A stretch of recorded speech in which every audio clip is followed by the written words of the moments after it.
Welcome to Pub Sports Radio.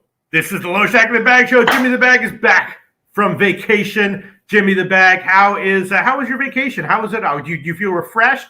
Do you feel what are your general feelings being back now from vacation? How did everything go? The vacation was nice. I do not feel refreshed. It was a tough week, and the Preakness got me pretty bad. It was a rough day of horses on Saturday, and we were also live for 11 and a half hours. So it wasn't a vacation then. It was just a different location, Yeah, a little frustrating. But, the NHL futures on the Lightning and the Avalanche look very, very, very solid. I had a 7-game winning streak in NHL that I lost on Friday, and then I kind of stayed off of everything other than horses on Saturday, and then being slowly getting back to the world of sports. So, no, I don't feel refreshed, Pete. All right. Well, it's great to have you back anyway in any shape or form, Jimmy the Bag. The show when you were gone was arguably slightly above average, but it wasn't great. The only thing we can have, we need you for a great show, which doesn't guarantee that the show is going to be great. But if you're not here, it guarantees that the show will not be great. So let's try to make it a great show today. Jimmy the Bag, you're watching Pub Sports Radio. Of course, this is the Loshak and the Bag Show, Tuesday, May 24th. Yeah, shout out to all the low baggers in the comments section. I'm feeling okay about MLB right now, and the NHL playoffs is pretty interesting. Overall, I'm doing well in the NHL playoffs, although I will tell you one mistake I made that I happened to make publicly on this show last week was being too hasty to take overs in the second round of the playoffs. It's very similar to the NCAA tournament, where like the first two rounds go roughly the way I would handicap the regular season, but the Sweet 16 things start to change, and I feel the same is the case with the NHL playoffs. The first round, basically, it's aside from first period unders and stuff in game ones, basically it's similar to the regular season. But by the time the second round comes around, it's a whole different ball game. And when Tampa and Florida play, definitely don't expect overs automatically, right? Yeah, it was glorious. The Panthers unders cashed and kept cashing for us. Their power play at 0%, and the market's still expecting the highest scoring team we've seen in the last 20 years. It was just a market mistake that we all took advantage of. And then the Carolina Rangers, I got off of the under train. I didn't take the over, but cashed those first two. The 5 of my 7 wins were just unders in the Eastern Conference on my winning streak. I felt I love it. I love it when the market is just basing something on year-long totals when we clearly see the Panthers can't score on the power play. And if you watched last night, the Panthers still, they just didn't look dangerous on the power play at all. It's unbelievable, really, to see that Barkov and Huberdeau in the toughest situations not be able to take care of business. But it's been good. It's been my ROI in the playoffs over 20%, and I'm very thankful for it, especially after all the losing on Saturday at the Preakness. I'm ready to cap this NHL card, Pete. Then we have I am too. MLB card, and then big news here. We have Alex and Flash joining us at the end of the show to talk Champions League final, and I haven't seen them in a while, so it'll be nice to share the screen with those two fine gentlemen. So I'm excited. We have Trot Wam joining us in NBA. He's been very hot in the NBA playoffs, and it is great to see all of you guys. Thank you so much for joining us. There's Jedi for Life in the house, Viper MB, Red Girl, Jeff Shahadi, Nutflush, Allen, Walla Dose, Jay Peasy, Eldorado Custodian, D Jenkins, AOD, Clint Star, the diehard MMA podcast, coming off a huge UFC night. I love seeing that. Optimus Prime, Mike M, Leroy Flood, Ron Crawford, getting it started with the NHL spreadsheet of play of the day, Carolina Hurricanes. Really? Crawford. Let's get us rolling, Pete. Take it away here. East second round, game 4. We start in NHL. Carolina up 2-1. Wow. Okay, so we're jumping into NHL right now. Wow, wait a minute. Ron Crawford's play of the day is Carolina. Yes, it is. Okay. Well, this series, in the Tampa Bay series, I was all over Florida in game 2. That was a huge loss, and then I stayed off of them the rest of the series. But the Carolina Rangers series, I feel like I mean, I've been on the right side, and I feel like that I didn't get lucky. I was on Carolina the first two games. I was on unders, first period unders. And then last game, I was on the Rangers big. I even took a -1, and I was on Carolina team total under 2.5 as well. And this game, when the lines came out, I did do the same thing. I did take the Rangers -1 a bit. I took the Rangers money line at the low line a little bit more. And I also put a healthy play on the Carolina team total under. But I did it a little hesitantly, and I was thinking there's a chance I might take back one or all of those bets. I know that Carolina had a lot of shots on goal against the Rangers in the last game. Carolina, I guess we would say, is overall a better team than the Rangers. But Carolina beat the Bruins in that series. They didn't play well on the road against the Bruins. Shesty is arguably the best goalie in the NHL right now. I don't know if that's an incorrect thing to say, but you could make the argument. So I'm assuming that all things considered, in game fives, sometimes in games fours, but definitely in game fives, things tend to change course in the NHL.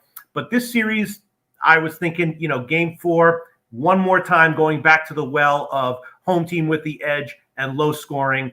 But obviously, Ron Crawford thinks it's a Carolina spot. And they did get a lot of shots on goal against the Rangers in the last game. What do you think? Do we think that it's not a game to go back to the well one more time, Rangers and under? It makes sense. I haven't moved on either. If the Hurricanes play the Lightning in the Eastern Conference Final, that's going to be a snooze fest to roll into the Stanley Cup Finals. Now, I don't mind the hockey, but man, I don't know how low they're going to be able to put totals. We'll see fives immediately if that's the case. These Hurricanes are a tough team to play 5-on-5, but they don't score, so they sort of just wear you down. But they're have not won. They're 0 for 4 on the road in the playoffs. Their power play is atrocious. We just talked about Florida's power play being bad. I mean, 1 for 19 in their 4 road playoff games. That's their power play. 5 for 43 overall, sitting at 11.6% in the playoffs. It was 22% in the regular season. It just, Shesterkin stood on his head in game 3. It's a very interesting series. We talked about it, before it started, how the Hurricanes were so much better 5-on-5. We saw that Panarin, Zibanejad, and Kreider get completely shut down in the 2 games in Raleigh. Then the Rangers come back home, and Panarin, Zibanejad, and Kreider wake up. And it was the same thing that happened in the Pittsburgh Penguins series. And it's unfortunate that the Penguins aren't here in the second round, even though I'm thankful for my playoff pools that they're not. But they'd probably be on their way to the Eastern Conference Final against the Lightning at this point. Shesterkin showed why he's going to win the Vezina Trophy in a landslide. I completely understand with Mark Schillingberg saying Vasilevsky's the best goalie in the NHL probably ever. I mean, it's been an impressive performance. But, I don't see how we don't take an under here. I don't like it at -130. So then maybe the first period under is what should be focused on. But even that, I don't. I've made enough money off the unders. I don't like keep going back to the same well over and over and over again. And I feel like I made enough money on the unders in this series. I get why you would take the Rangers. I mean, Ranta is still spectacular. He's been so good throughout the playoffs. 5-3-0, 1.86 goals against average, 939 save percentage. I remember back when Vegas held the draft for when Vegas came in the NHL. I thought that Pittsburgh should take, or that Vegas should take Rust out of Pittsburgh, not take Marc-Andre Fleury, and then have Ranta as their starting goalie. Obviously, that would have been a mistake. Marc-Andre Fleury took them to the Stanley Cup final, and I was wrong there. But Ranta's playing now, finally, like the goaltender that I expected him to play. I don't find this as a very exciting gambling situation. No, because I just see that with the Rangers, you need Panarin, Zibanejad, and Kreider to score a power play goal. We need a power play goal. We need Shesterkin to stand on his head. I don't want the Hurricanes, but I also don't want to bet on a team that's going to need a 40-plus save performance and a power play goal to win a hockey game. So at that point, then, okay, so what do? Do you take that first period under? Maybe that's the only bet that is appealing. First period under 1.5 minus 145, so I don't want that. So then do you take the total down to 5 so that you get a decent price point on it? I could see what that is, but I just don't feel this is an appealing gambling situation here. Also, if the Rangers do win and keep moving forward, I'm very likely, if they can even make this a 7-game series and score some goals, I'm very likely to win both of my playoff pools. So be about 1.6K. I don't find it appealing at all here. I've made my money off of unders. Do I want to turn this into a 5? Let me see what the 5 would be. It would still be minus right now. Let me just see what this alternative total would be, but I don't mean to sound boring. No, it's okay. The pinnacle right now of under 5 is plus 127. So I know that game 3 was a little scrappier than the first 2 games. You think at some point these teams are going to open up offensively because in other playoff series that just hasn't happened with much more offensive oriented teams, right? I mean, the Tampa Bay series never opened up. I think it's but that was a different situation. Tampa has winners. Florida has all the skill. You have to shut down all the lanes. Tampa has to play a certain way to beat Florida. And Tampa Bay, if you look at their roster, I mean, without Braden Point, where is the offense coming from? You have Kucherov who's playing out of his mind and Stamkos, and then you have a bunch of role players. There was only one way for Tampa to beat Florida, and that was just to completely shut down the scoring lanes, completely shut everything down and play like a very tight defensive game. I think you make a good point here, which makes me a little bit uncomfortable about the under after we've made so much money off of the under. And that's just that the physical intensity is increasing. Right. Yeah. Which means there is a bigger chance for that 5-minute major misconduct. There's a bigger chance for power plays. There's a bigger chance for the physicality and the emotion to get out of hand, which will create more power plays. So, and the market has also moved in Carolina's direction. At Pinnacle right now, it's Carolina minus 106, Rangers minus 104. So Pinnacle has Carolina with a teeny edge to win the game. Well, yeah, because they're better 5-on-5. I mean, think about what you need for a Rangers victory. You need Chesty to stand on his head, and you need a power play goal. You need them both for the Rangers to win. If you're talking about what's the most likely thing to happen is the team that's much better 5-on-5 will win the game. Do I want to bet that the Hurricanes, who are 0-4 on the road at a pick'em, are going to win their first road game? Not at all. Not a chance. Here we go. Sean Sports Bet Dev says, I watched the Rangers Pens series. Rangers home ice is terrible. Pens couldn't do 3 pass plays. There's been a lot of bad ice in the playoffs as the weather's gotten hotter. Jeez. Saturated says, what if the well still has water? If the well still has water on the under, then take the under 5. And I'm not saying it doesn't, but I just don't really find this appealing from a gambling situation. I would much rather, pick an angle and attack it in Calgary, Edmonton. Which I was trying to do. I was trying to do all morning. Wow, the market has moved slightly, at least as of right now, in Carolina's favor. And you don't think maybe Carolina team total under 2.5 might also be worth a shot? Because I did have that last game, and I had the St. Louis team total over in their last game, even though they got blown out. That's team total over covered. Yeah, I like the. I guess I. What's the? It's a pick'em, same price. Under 2.5 is a pick'em. Yeah, I mean, actually plus 110. Yeah. I guess okay. Here, if I'm gonna make a bet on this game, I guess I would take it to go to overtime. And then not bet as much on it and have a bigger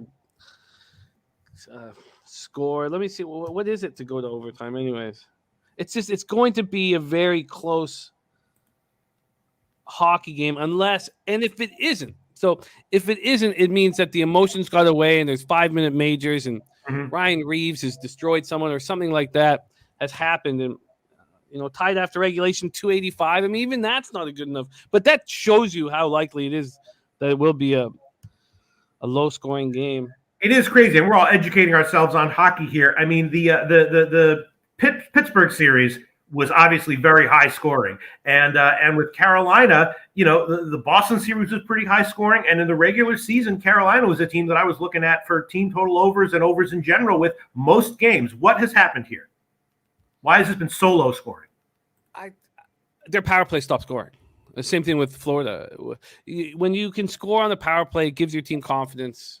When you stop, they can get in your head. If you cannot score on the power play, it gets in your head. We saw it completely destroy the Panthers from the inside out, and we're seeing some similarities here in Carolina. And Rod Brindamore now knows that they're getting nothing from the power play, so they can't allow any 5-on-5 goals. I think Rod Brindamore is a spectacular coach, and the fact that Carolina is still a danger here. I've got. And I don't have huge numbers, plus 375 and plus 700 on the Lightning futures, but I'm going to be nervous if it does become, if it is Avalanche against, or if both the Avalanche and the Lightning move forward. It's very easy for me in a hedging situation. It's too easy. The only way I can get hurt is if both my teams lose. Other than that, I'm going to be making, at least $1,000 at a minimum. So it's very easy to just put a little parlay that would be either Carolina, Edmonton, or Carolina, Calgary, Edmonton. And that's me still saying I think Carolina wins this series. All right. Well, we'll move on. But I'm going to read some comments. And just very quickly, did the Rangers get lucky a little bit to win the last game? Well, anytime your goalie has to make 43 saves and you allow the first 7 shots, you allow 13 of the first 15. Yeah, you have to. I don't know if lucky is the right word, but you're very thankful. You didn't deserve it. Yeah, I was going to give the Rangers at the very least at minus 104, but markets moved in their favor. Ron Crawford, spreadsheet play of the day is Carolina. And it's 50-50 in the market. People asking about the market. By the way, at this point, though, Sports Insights has full line value for the Carolina Hurricanes. Wow. On the money line, 45% of the tickets are on Carolina, 50% of the cash. So it's very close to a pick 'em. And then here, and this is, I think that you made a really interesting point off the top, Pete, talking about the emotion rising. Yeah. Because that can take a low scoring game and all of a sudden turn it into a higher scoring game. And here, 59% of the tickets and 78% of the cash is on the over, and they're sure making it appealing for over bettors. Yeah, maybe the Rangers team total over. I mean, Antti Ranta is good, but nothing special, right? But he's in his zone right now, and so I think that we can put a line through his regular season stats. He's in his zone right now. He's playing great hockey. All right, I guess we've talked about it. It's been a very interesting conversation. I made pretty big bets on the Rangers and the Carolina team total under. I might have to take all those back. I don't like what I'm hearing. We'll see. Nothing official for me. I just look, everybody that runs with the show that knows for me that when it all comes down to what we do here, it's all, and I don't mean to be selfish. I want us all to succeed as a group, but it's about I need to make money. Yeah. I need to make money. It's not like, I can do okay or whatever. I need to succeed. I have to. And now I look at this as a gambling situation. I don't find it appealing. I know that, look, 1.6 is not very much. You can say, who cares if you win these 2 playoff pools? But it's, and then I look at how great I look in the futures market with the Avalanche and the Lightning. I don't really know why I need to risk anything in this series where I've already made money off of it with a 7-game winning streak that just ended. So I don't mean to sound boring, but it is the most important thing is my family falls apart if my gambling falls apart. Now, obviously I have a separate bank account for gambling and all that stuff, but the two are 1-1. I need to succeed. And so that's it. Okay. Yeah. Give me the bag. Yeah, me. Wow. Yeah. Jeez, I don't need to win here at all. Maybe I'll roll with it, huh? Rod Z likes the Rangers. Rod Z, 10-star bet of the day. Rangers minus 1.5. All right, I guess I'll hold off for now and think about it a little more, and then decide later on if I want to hedge out at a loss, which is something I really don't like to do. Usually if I'm hedging out, it's because I want to take a position on the other side. It's usually best if you have a bet you don't like, just let it ride. But all right, I will pass.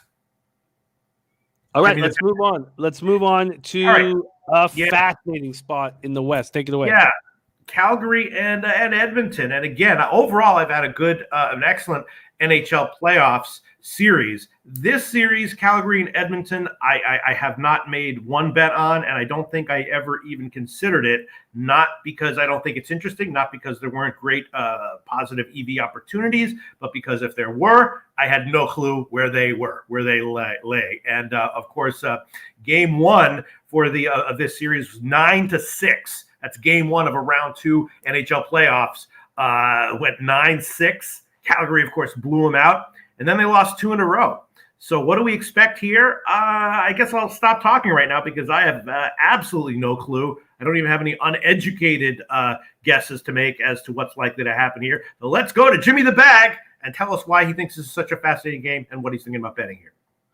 Well, if I look right at the comments first, Fireside says Calgary has no answer to the top line. And I don't think that is fully true at this point. Sure, that line has dominated the series so far. But I think what's more important is what Christopher Commentini wrote below it, can't trust Markstrom. Because Markstrom's never done it before. And when we had our biggest run, the Canucks had their biggest run in the playoffs when we took out the defending Stanley Cup champions, it was not Markstrom in goal. It was Demko. And if I was managing the team, I would have the Canucks. Thank you bringing up the Iron Lady. It was Demko who did it. And if I was managing the Canucks, I would have, because Markstrom was going to take a cheaper cost to re-sign. We were going to get a deal on him if he re-signed with the Canucks. We were never going to be able to sign him for what the Flames signed him for. And I would have traded Demko to try and fix the shit storm that Benning had put us in. He'd ruined all our he'd put us all these horrible contracts around our neck, and Demko was a real value where we could have maybe unloaded some of these terrible contracts if we tied them to Demko. But no, instead Benning tried to keep barely making the playoffs and fucked us even worse with the Oliver Ekman trade, and it's a mistake. But nobody cared when Markstrom got signed by the Flames because he's just never stepped up in the most important situations here. And this Flames line with Lindholm, who is nominated for his first Selke trophy, should be able to slow down that first line. I've questioned the Flames defense all year long, and they made me look bad all year long. The Flames defense kept stepping up and surprised me. And I truly thought any defense with Goodbranson playing, even if he plays 7 or 8 minutes, it's got to be a truly awful defense because Goodbranson doesn't protect anybody. He fights only when it suits him, and he's the worst Corsi player in the NHL for 3 or 4 years in a row. So I would like to say that McDavid, Draisaitl, and Kane can be slowed down by Goodrow, Lindholm, and Tkachuk. I think that they're capable of it. The defense has to step up. And if that's the case, well, then, yes, I would like to bet the Calgary Flames. And then when it keeps coming down to it, I don't trust Markstrom. Markstrom in the playoffs, 2.65 goals against average, 912 save percentage. Look at the other side. Mike Smith, for all the shit that he takes all the time, 2.55 goals against average, 933 save percentage. If you're going to back the Flames, you have to trust that they're going to score on the power play. They have 11.1% power play right now. And even though they're slowing down Edmonton's power play because their penalty killing is so good, McDavid and Draisaitl and Kane are still able to create offense 5-on-5. McDavid has 23 points in 10 playoff games. He's the first player in NHL history to record 9 multi-point games in the first 10 games of a playoff run. Gretzky never did it. Lemieux never did it. Now, Lemieux had 29 points Gretzky had 29 points in 83 and 25 and 85 in his first 10 games. And Lemieux had 25 and 92, which are a little ahead of McDavid. But McDavid is truly spectacular. And now that they get Kane for nothing, and he adds to that Draisaitl line, they're a tough spot. Dennis Garcia says, losing all my money on Calgary tonight. You know, when Dennis says that, he's got a very high ROI. Mm-hmm. And I just wish if I could trust Markstrom a little more, I would immediately bet the Flames and expect. And then so I was like, okay, so how do I make money here? And I was like, okay, well, do I take an Oilers team total under? Because that's another way to do it. And then I was like, you know what? What I should probably do is take a McDavid points under in the player prop market under 1.5. I think that Sutter has got to create, and he's got to get Lindholm thinking differently, focus solely on slowing down McDavid. So, and Rod Zwack says Markstrom is great, goes against the rest of the league over 4 versus the Oilers. Take the over 6.5. What about the Calgary team total over, Jim? Although that's 3.5 at plus money, I'd want 2.5. Yeah, I mean, Edmonton. I have this bias all the time. I think it's very natural when there's a player who's as awesome as McDavid. It's just hard to bet against their team. But I had Calgary pegged as an extremely well coached and deep team in the regular season. And Edmonton split their 4 games in round 1 at home with LA. Isn't Calgary, even regardless of what you think of Markstrom, a significantly better team than the Kings? Sorry, can you ask me that again? I'm reading the.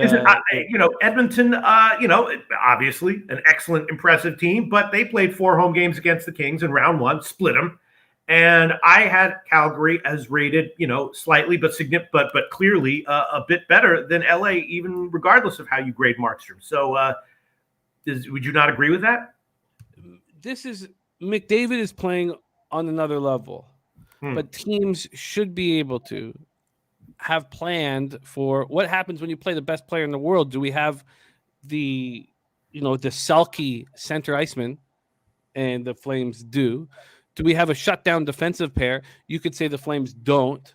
Do you have a goaltender that will stand on his head? Look, I agree. Dennis says this is a spot where Calgary's A game, you have to see it here. Yeah, you have to see it here. You have to see it here. But what are we getting to fade Edmonton at home here? A plus 100? So, and look, LJ saying Edmonton has 42 games in the playoffs. What are we talking about? Oilers money line. I don't agree with that. And Rod Zwacky laughing, saying, don't do it, Jimmy, because he's got 9 multi-point games in 10. It's about where do you have the biggest advantage? And if you have I keep going back to this Selke thing with Lindholm and this coach and Daryl Sutter, and you do have team toughness in the Flames, you should be able to slow down McDavid. We saw the Chicago Blackhawks do it. Now, yeah, you could say, well, this Oilers line is different when you add Evander Kane to it. Okay. But I don't feel like the risk reward is there in betting the Flames. And also, I hate to say this, for my friend Dennis, but I would prefer Edmonton move on in this series. I would much prefer Edmonton play Colorado in the next round than Calgary play Colorado. So part of me kind of wants Edmonton to take care of business and win this series. Quite a lot of me wants it. So Sammy Cummings says, I trust Sutter with my money here. I get that. Well, what are we going to imagine here? So let's just see. We don't have a ton of tickets in for either of these bets here, but 63% of tickets, 65% of cash is on Edmonton. Everybody has seen Edmonton rolling. So if you're going to bet Calgary, I imagine that you should wait and get a better line. If you're going to take a shot on a McDavid under, you know that everybody's seen what McDavid has done this year. And so wait, you're going to get a better line on that. I have interest in the Flames. I have interest in McDavid under, and I have interest in the Oilers team total under 3. I have interest in all those. All right, well, I'll make an official play here. I think that the Flames are going to come out and at least early give their absolute 100% best. So I'll take Calgary first period. I won't take the plus a half goal because that's just a little bit risky. If it's a tie, I'll eat the push. First period plus 101 current line at Pinnacle. Calgary first period plus 101 current line at Pinnacle. You have it. Flames first period plus 101 at Pinnacle. Then it says, oh yeah, you have Colorado first. I wouldn't want to see Calgary either. I don't think, I think Colorado's, clearly the best team in the league. I've said it all year, Dennis. I still believe that, but I think the Flames are a much tougher out than as long as you have somebody that can slow down McDavid. And I'm surprised that the Flames don't. And maybe I blame Markstrom. Rod Zawacki on over 1.5 goals first period. I tell you what, though, after all that we've talked about in this game, I will be moving on it. I will figure out. I'll wait for all this public money to come in on Edmonton, come in on overs, to come in on McDavid, and then I'll make a decision as to what I think is the best risk reward and implied probability on a plus line that involves McDavid being slowed down. So okay, sounds good, Jimmy the Bag. I've made one official play. You have, and thank you for doing that because I have not.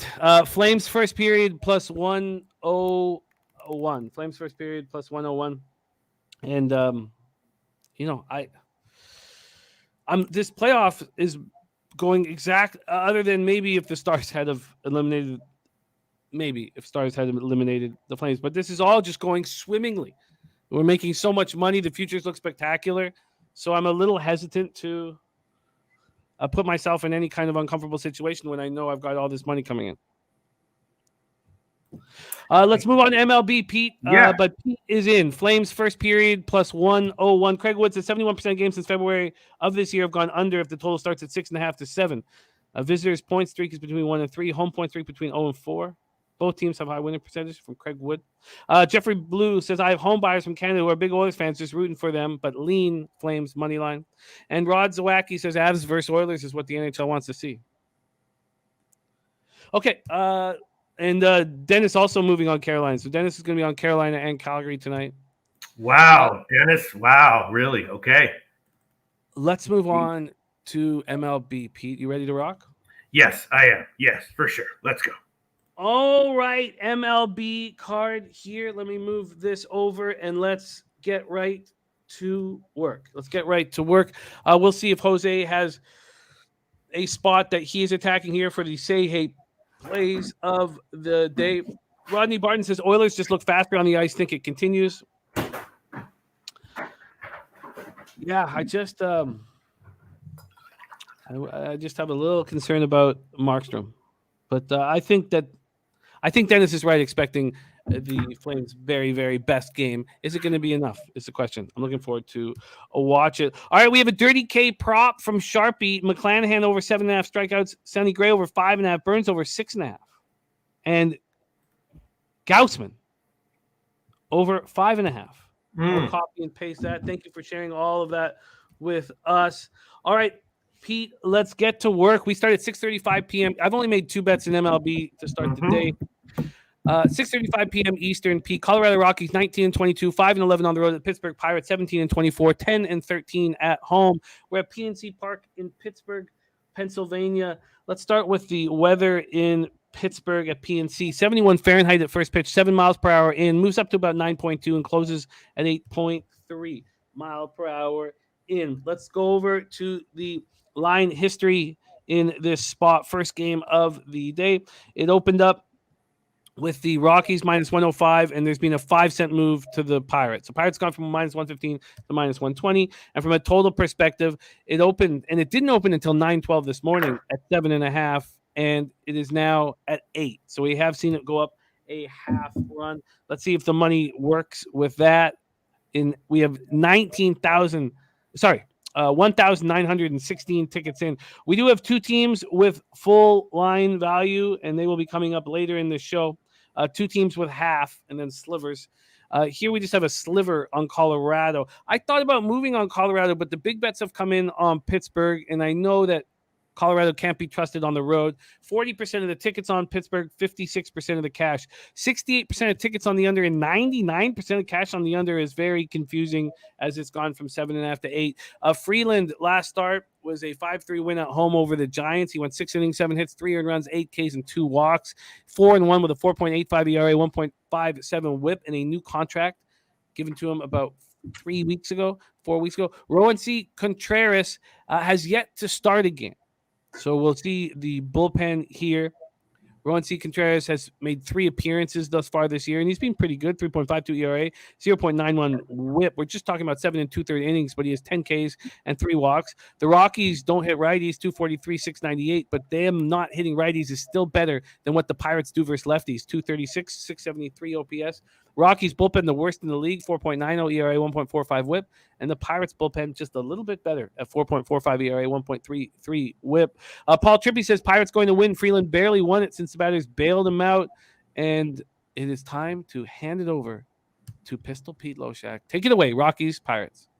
I had the under yesterday in this matchup, and I did bet the under already in this one. I did get it at 8, so I'm glad I didn't get the shitty opening number. I can't explain to you why some people might be liking the over, aside from the fact that both these bullpens are iffy and suspect and questionable, which we all already knew. I also took a shot with the first 5 under as well. Freeland has been not so. Of course, he pitches in Coors at home, and he's been not so bad in his road starts this year. Last start was a little bit better. So I'm not so down on Freeland in this spot. And Contreras, very small sample size of results from him, but actually looks pretty good. And I would also be leaning Colorado team total under as well at 3.5, or maybe buying up to 4 at Will Hill or someplace like that. I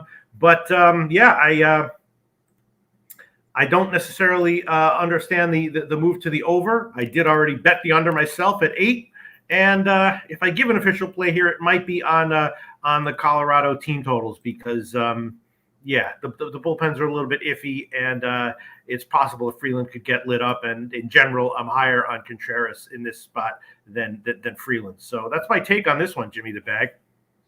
Yeah, I think that all makes sense. What made you prefer the full game over the first 5? I did take the first 5. You did as well, yeah. Okay. Yeah. Oh yeah. Yeah, I think that first 5 under makes sense here. It's a plus 100 at bet 365. So market's still moving towards the over. D. Jenkins liking that first 5 under 4 as well. Sharpie says Pirates put a lot of people on base for left-handed pitching, have issues scoring runs. Mike M says Colorado's not built to face the Central Division. They're now 0-8 to teams like Pittsburgh and the Reds. Yeah.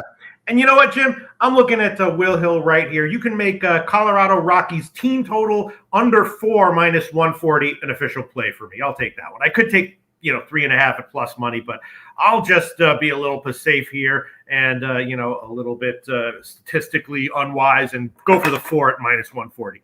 Makes me feel emotionally better. We can make that an official play. Rockies team total under 4 minus 140. 140. Dabby Cab in the house is finally starting to heat back up. Team totals 7-1 in his last 8 team totals. I love hearing that.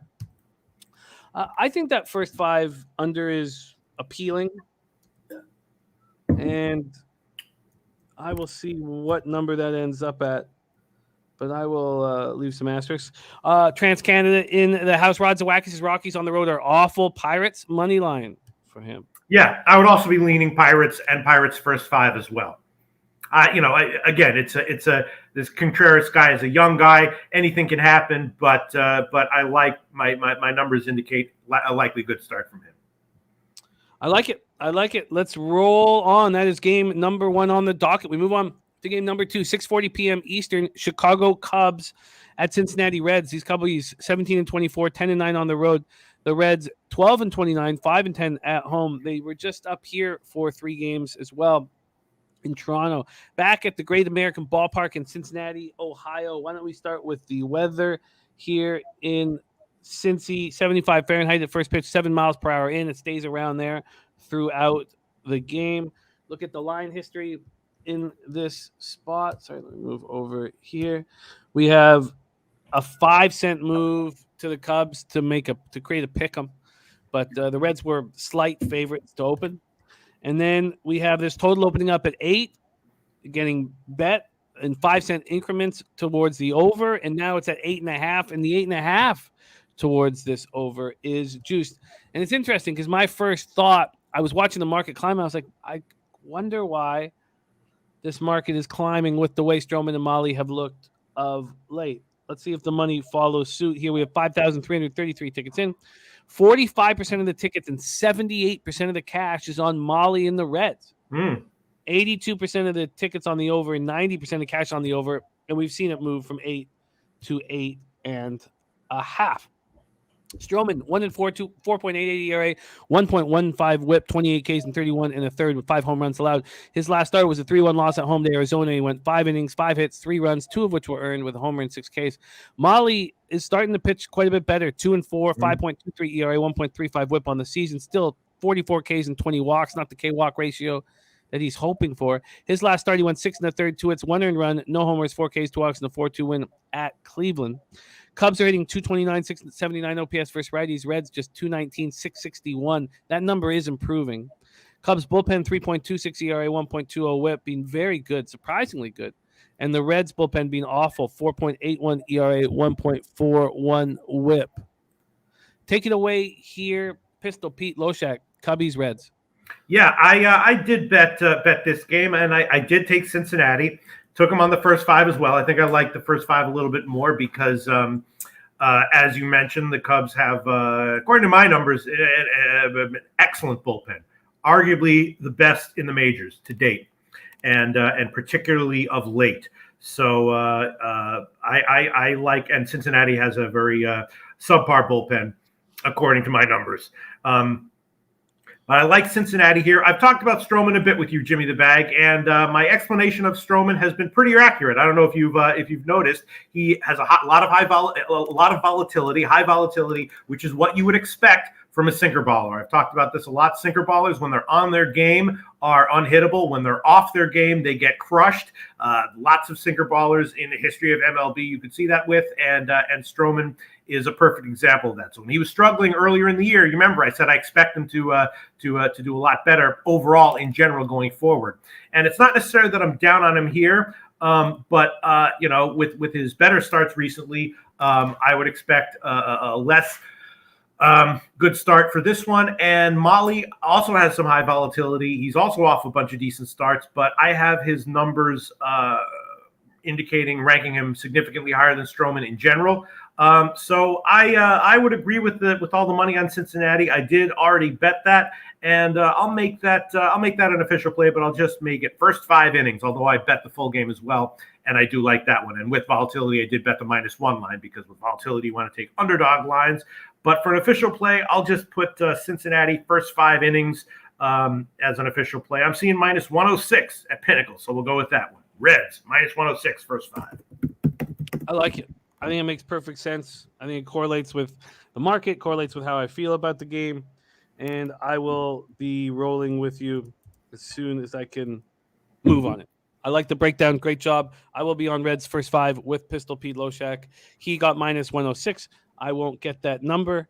We'll see what I get when I move on it. Let's move on to 6:40 p.m. Eastern. Next up, Miami Marlins, 18-22, 8-10 on the road at Tampa Bay Rays, 24-17, 13-9 at home. We're at Tropicana Field in St. Petersburg, Florida. Pablo Lopez going up against Shane McClanahan. Lopez coming off a bad start. I did cash in that bad start on the first 5 over 3.5, but I still thought the Marlins were going to take care of business in the game and had the -1 and thought I had a chance when it went into extras. But I lost it. 4-1 is Pablo Lopez, 1.57 ERA, 0.91 whip. He's been spectacular this year. But that last start at home against the Nationals, and Soto and Bell and others have a history of getting to him, and they got to him. 3 innings, 4 hits, 3 earned runs, no homers, 2 Ks, 3 walks, and a 5-4 extra inning loss. McClanahan on the other side, coming off an 8-1 win at home versus the Tigers, and he looked very good. 7 innings, 4 hits, 1 earned run, 1 homer, 7 Ks. McClanahan, 2.33 ERA, 0.86 whip, 46 1/3, 65 Ks and 10 walks. He's been so good. Marlins don't hit lefties, 208, 617 OPS. Rays versus righties, just 236, 688 OPS, and both bullpens have been good. Marlins bullpen, 3.23 ERA, 1.28 whip, and the Rays bullpen, 3.39 ERA, 1.11 whip. So let's take a look at the line history here before we hand it off to Pistol Pete Loshak. We have the Rays opening up at -160, a 15-cent move towards the Marlins. So we see the Rays sitting now at -145. From a total look, opened up at 6.5 as a pick'em. It's now juiced to the under, -115 to the under. Very low total at 6.5. And when we look at the cash flow in this spot, the hell is it here? Here we go. We have one of two teams with full line value according to Sports Insights. That being the Miami Marlins. 37% of the tickets on them, 54% of the cash, and we've seen a 15-cent move towards them. Then from a total perspective, 56% of tickets on the under, 57% of cash on the under. Pistol Pete, Marlins, Rays, take it away. Yeah, my numbers have low confidence all around in this game. So, a lot of people saying that they're liking, Tampa Bay here because the market's begging you to take Miami. Of course, your site there says value on Miami. And obviously at first glance, when you see Lopez at that big of a dog line, your first thought would be, wow, that's got to have some value. And then your second thought would be, well, why is the line such a big dog? Then that's got to mean something. My numbers have very low confidence all around. And that's not even factoring in the injury issues for both teams, which adds in another degree of uncertainty here. So I haven't bet this one. I'm almost certainly not going to. It's an interesting game. Lopez is great overall. He's actually he tends to struggle early. He's actually given up a run in the first inning in 3 of his last 4 starts. So maybe Tampa Bay to score first. I don't know. It's going to be a pass for me, though.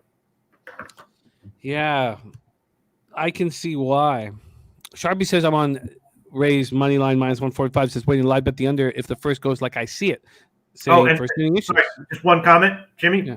Yeah. And I did not mention Lopez first inning issues because I saw this comment, but now I look at the comment section and I see it. Julian Cesario, shout out to Julian Cesario, says, no run in the first inning, juiced up -170. I'm not sure if he's saying that is a good play, but just be aware that Lopez, as great as he is, tends to struggle a bit in the first inning, giving up a run in the first inning in 3 of his last 4 starts. Just be aware of that. Yeah, very interesting. And Rod Zawacki, I thought I saw him here saying that they're.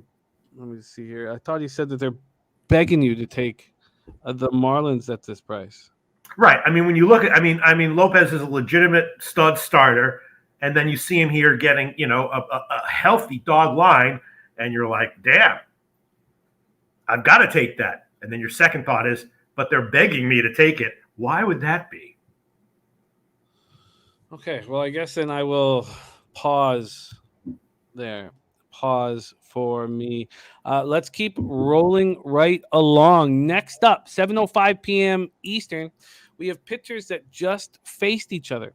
And one in Bruce Zimmerman, who's been very good. And there's Nasty Nate in that. And Sharpie loves the Rays to score first in that spot, by the way. Loves the Rays to score first. And a nice job, Nasty Nate. Celtics trifecta and the second quarter for Nasty Nate. Orioles, New York Yankees.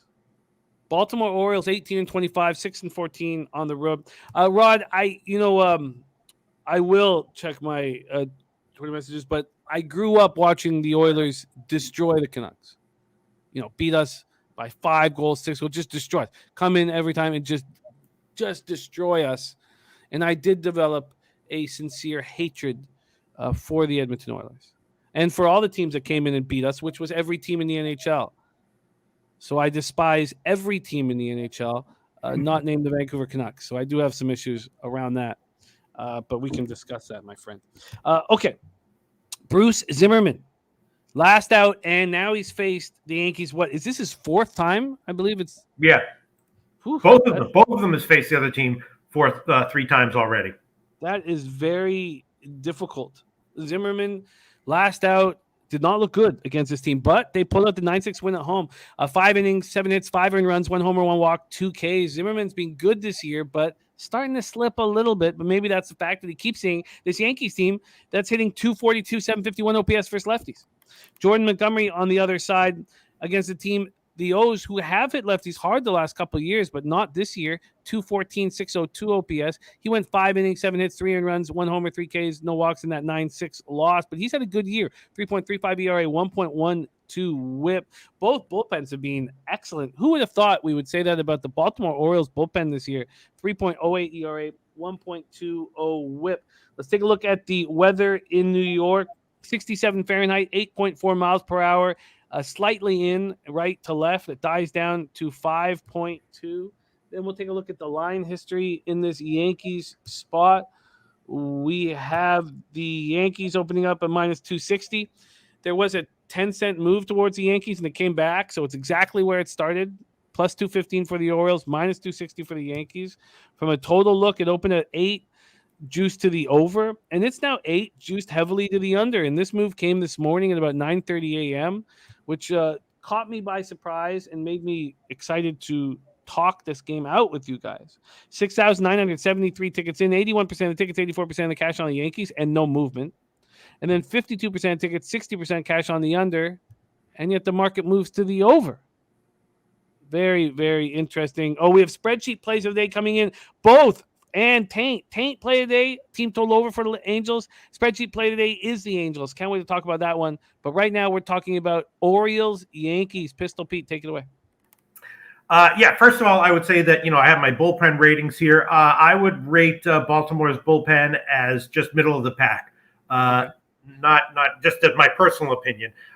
Yanks bullpen I would rate as, top 5, although they've slipped a little bit recently. No, top 5, and Baltimore, average, middle of the pack. And as far as the starters, I would my numbers have Montgomery as a small but solid notch better than Zimmerman, at least for this spot. I would love to take the Yankees, but the line is so high that I have conflicting things here. The absolute value, my numbers say, is on Baltimore, but there's other things I look at that say take the Yankees. So I have bet the Yankees small here. I did bet them on the overnight line. I took them -1 small. I don't know if I want to give that officially, though. Baltimore recently brought up a prospect. His name is slipping me right now, but he's a nice bat to add offensively. Baltimore has definitely been playing better recently, and I would not label them a slouch team. And the Yankees maybe slumbering a little bit right now. Few injuries, it's not that big of a deal, but I mean Josh Donaldson I think is going to be out for this one. So I did bet the Yankees -1 small, and that would be my lean here. I don't know if I want to give that one officially though. So that's it's going to be a pass for me as far as this show is concerned, I think. Are you surprised about this market move towards the under? Am I surprised by the move toward? No, I'm not. In May 2022, Jimmy the Bag, I'm not surprised by any MLB move to the under. But with the pitchers so iffy, yeah, but again, you've got mild weather and a total of 8. Yankees have a good bullpen, and Baltimore again, I wouldn't call them an excellent bullpen, but definitely an average serviceable bullpen. And the Yankees slumping a little bit offensively. No, I'm not surprised by the move to the under.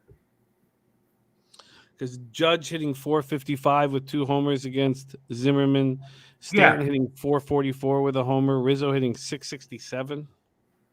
Yeah, I expect Zimmerman to be vulnerable here, but that indicated value on the Yankees, not necessarily the over. I did bet the Yankees -1. I just don't think I can give that as an official play. Naflashan says feels like Yanks are going to have one of the big run days. Yeah. Shout out to Joe Free in the house, Guillermo Zertucci, Real Deal Prime, Nutflush Allen, Craig Wood, Paul Trippy. We got Big Show in the house, Millsy. Great group. Thank you guys all for joining us. All right, you know what, Tim? What the hell? I have to give -172 at the -1 line for the Yankees. Damn. I don't know, man. All right, no worries. Thanks. You got lots of time here, so we can revisit all of these spots. Let's move on to 7:05 p.m. Eastern. Los Angeles Dodgers 28-13, but just 13-8 on the road at the Washington Nationals. 14-29, 5-16 at home at Nationals Park in DC. We'll start with the weather over there in DC. We have 57 Fahrenheit. It's cold. 57 Fahrenheit first pitch. 3.7 miles per hour. Very light wind. sideways, right to left in, and it just completely dies off in the middle of the game. So no issues there, but it is cold. Let's look at the line history in Dodgers Nationals. We have the Dodgers open up at minus 245. They're down to minus 220, a 25-cent move to the Washington Nationals. And from the total perspective, opened up at 8.5, juice to the over at minus 120. It's now 8.5, juice to the under at minus 120. And this is the spot. So there's two spots. Miami Marlins being the first, and the second one where Sports Insight says there is full line value on the Washington Nationals. 8,171 tickets in, 23% of the tickets on the Nats and 35% of the cash. Then you have 45% of tickets on the over and 68% of cash on the over, yet the market moving towards the under. We have Walker Buehler going up against Josiah Gray.